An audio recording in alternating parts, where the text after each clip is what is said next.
Hi, I'm Chris Edgar. I'm a lawyer in Los Angeles, and I work with independent creatives in all kinds of media, from film to music to novels. I've been practicing law for nearly 20 years now. It's sad but true. But I'm a little different, or maybe a lot different from some of the lawyers you may know, because I'm also an independent filmmaker myself. Much of the work I've done in the indie film world is as a music composer and a songwriter, but I've also written and directed 2 films of my own. I also drafted the legal paperwork for those films, which I guess makes me kind of full service. And in doing all the indie film work that I've done, I've noticed that independent filmmakers always, or almost always, have a problem. Well, the indie filmmakers, their life is nothing but problems, right? But one problem that they always face is that they need contracts that they can sign with their cast and crew and investors and anyone else who is involved in the film. As you know, if you make indie films, just having enough money in your budget to get your post-production done may seem like a luxury. The idea of paying a lawyer hundreds of dollars an hour to draft and negotiate your contract, now that's going to seem like pure fantasy to a lot of people in the independent film space. And mark my words, regardless of whether you've got a no-budget, guerrilla film or you've got a $10 million film, you're going to need contracts.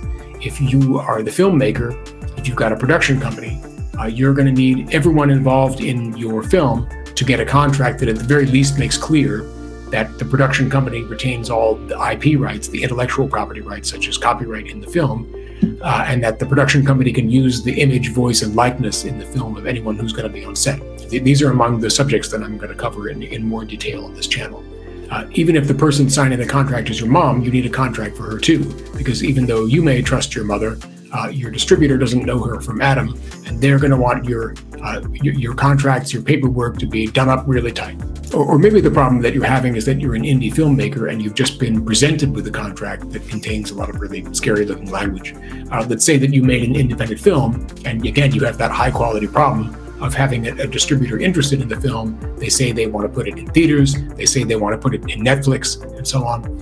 But they've given you a 30-page single-spaced contract with all kinds of complex legalese, and you really don't know whether you want to read it or print it out and burn it or delete it and make sure that it's never seen again.